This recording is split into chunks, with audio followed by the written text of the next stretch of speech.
So pag ginagawa po natin mga kawins, lalo na pag sa pag-aalaga po ng mga manok, ito po may buhay po to. Sabi ko nga sa inyo, hindi po basta-basta to mga kawins. Kailangan alamin nyo muna sa sarili nyo kung kaya nyo po ba. Kaya nyo magsakripisyo, kaya nyo gumastos.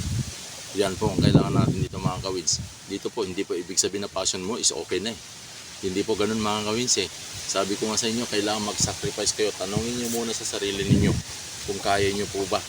Yung ginagawa po ng mga may farm, maliit man o malaki yan mga kawins. Kasi dito mga kawins, pagka nag-umpisa ka na rito, lalo na sa pag-breed yung mga kawins, napakahirap mag-breed. Yan ang pinapakuan ko sa inyo, napakahirap mag-breed mga kawins. And then at the same time, yung pagpipili nyo po ng inyong materials po, kailangan meron kayong standard po. Kailangan meron kayong standard na sinusunod.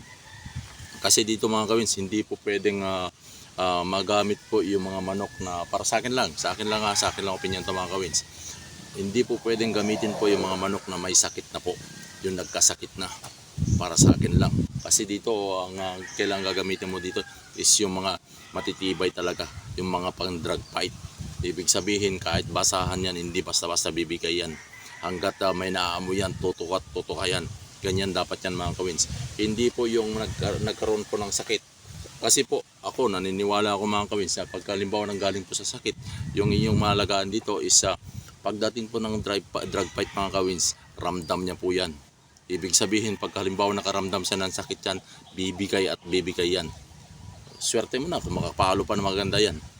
So kahit po gaano kagagaling, basta sa akin mga kawins, basta dumaan sa sakit, hindi ko na po ginagawang materials po yan. Binawas out ko po yan dito sa aking manukan.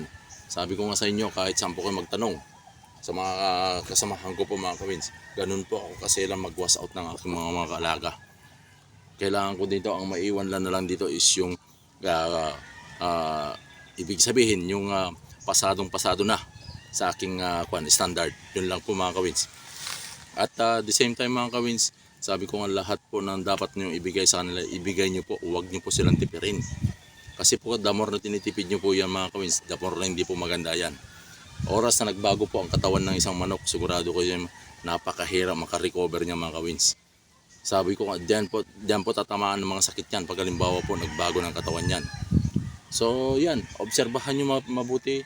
Sabi ko nga sa inyo, yung talas ng paningin ninyo, yung talas ng kanyo, ng hawak ng kamay nyo, or yung pakiramdam ninyo is kailangan nandyan lahat yan.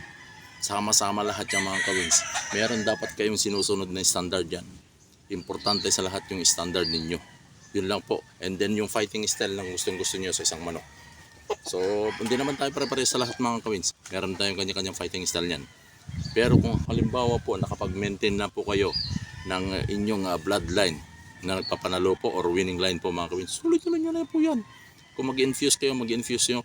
Kung sana ang makukuha niyang pag-infuse mga kawins is yung bloodline na parang the same sila ng fighting style na hinahanap, para dire-diretso po siya. So, depende ko sa inyo kung paano po yung ano po yung gusto niyo po. Marami kasing pamamaraan po ng fighting style ng isang manok. Ako mga kawins, sabi ko nga sa inyo, kung gusto ko sana, kung pwede lang sana yung cutting niya is meron kasing yung cutting na tinatawag mga kawins pag halimbawa nag-cutting sila is meron yung patumba, ibig sabihin pumalo siya ng ganyan, patumba ng pakwan. Meron din yung cutting na padiretso. Yun ang hinahanap ko mga kawins, yung parang ibabaw siya sa kanyang laban. Yan ang hinahanap ko mga kawins. Yan po isa sa mga standard na hinahanap-hanap ko. Pero karamihan sa mga bloodline na nasa akin na-improve ko na mga kawins is yung umiilag talaga, yung mailag. Yun yung mga nandito. Pero marami pa rin bloodline dito na hindi pa siya masyadong nahaluan na mailag, pero yun ang dinidevelop ko ng gusto. Ito kasi napakasarap kasi mga kawins pag halimbawa nakapag-develop ka ng sarili mong bloodline at yung gustong-gusto mong bloodline is natupad, napakasarap mga kawins. So yun lang mga kawins, yun lang naman importante rito. Kailangan marunong ka lang anong ginagawa mo. Dito po mga kawins, hindi po pwede yung inumpisa mo to is umayaw ka na kagad. Hindi po pwede yan mga kawins. Kailangan pag halimbawa inumpisa mo to at nakapag-umpisa ka na mag-breed, nakapag-umpisa ka na magpalaki, tuloy-tuloy na po yan mga kawins. Dito, kontrolin mo na lang sarili mo kung hanggang saan lang yung budget mo. Yan lang kailangan dito mga kawins. Kailangan magiging mautak ka lang rito kasi baka mamaya nag-full breed ka, ang problema mo pala is short ka sa mga budget. Yan ang problema natin mga kawins. So yun lang mga kawins. Kailangan talagang i-improve mo yung kwan mo sa pag-aalaga. Dito naman sa pag-aalaga mga kawins, wala naman magaling dito mga kawins eh.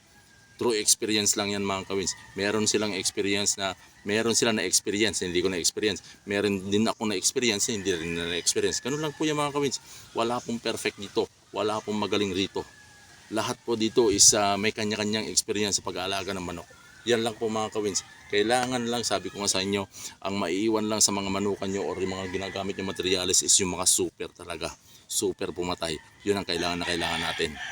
Hindi naman pwedeng, hindi naman passion show yung pupunta natin para yung alaga natin na isasagopa sa kanila is pang passion. Hindi po pagandahan, pag-upuhan. Hindi po mga kawins. Dito kailangan talaga mabilis talaga siyang pumatay.